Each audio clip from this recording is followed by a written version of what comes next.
प्रधानमंत्री नरेंद्र मोदी ने आज बसंत पंचमी के दिन श्रावस्ती के महान योद्धा राजा सुहेलदेव की 4.20 मीटर ऊंची प्रतिमा निर्माण का वीडियो कॉन्फ्रेंस के जरिए शिलान्यास किया।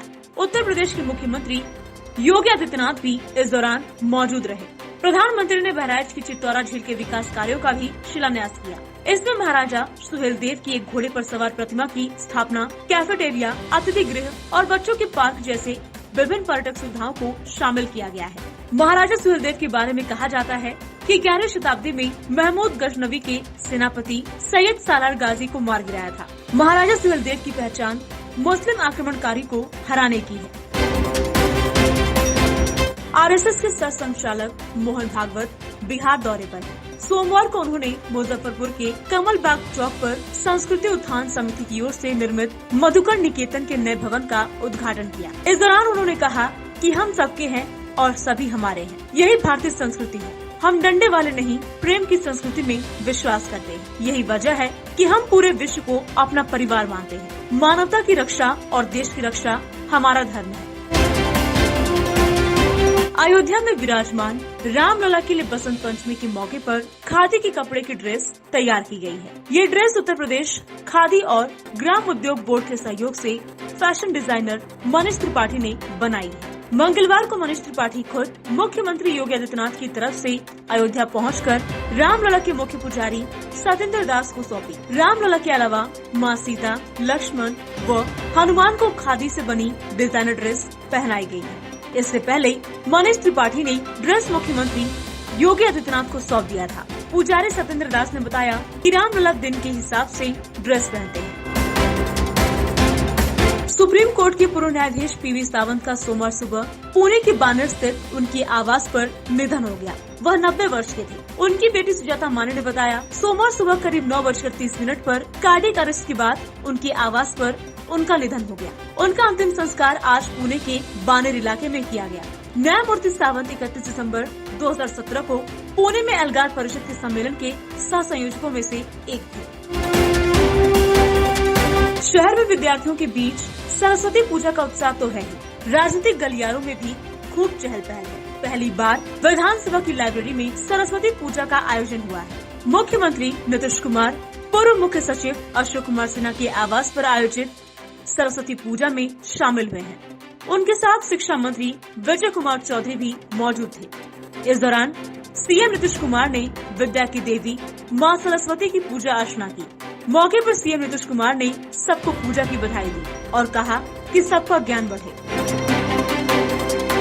आरएसएस प्रमुख मोहन भागवत से हुई मुलाकात पर बॉलीवुड अभिनेता मिथुन चक्रवर्ती ने कहा कि हमारा बहुत गहरा आध्यात्मिक रिश्ता है, बस इसी वजह से ये मुलाकात हुई। मिथुन ने कहा था कि हमारे पहले बात हुई थी कि जब भी वह मुंबई में आएंगे तो हम जरूर मिलेंगे। मोहन भागवत जी मेरे घर पर आए, इसका मतलब ये है कि वो मुझे और मेरे परिवार को बहुत प्यार करते हैं। इस मुलाकात को राजनीति से जोड़कर बिल्कुल न देखा जाए। राजनीति से इसका दूर दूर तक कोई भी लेना देना नहीं है। बॉलीवुड अभिनेता मिथुन चक्रवर्ती के घर पर आरएसएस प्रमुख मोहन भागवत पहुंचे थे। मिथुन भले ही इसे एक आध्यात्मिक मुलाकात बता रहे हों, लेकिन ये मुलाकात अपने आप में काफी अहम मानी जा रही है।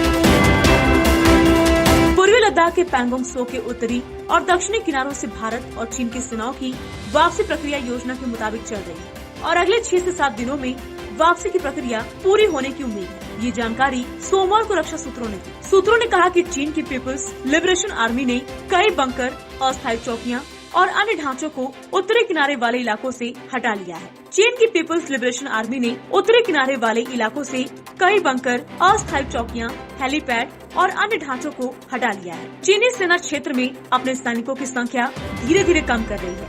चीन ने फिंगर 4 और फिंगर 5 के बीच 80 मीटर का साइनेज भी हटा लिया है।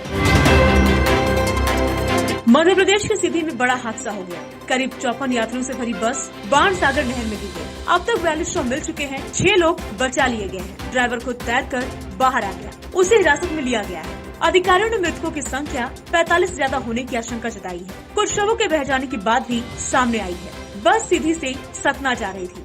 हादसा रामपुर के नैकिन इलाके में सुबह करीब 7:30 बजे हुआ।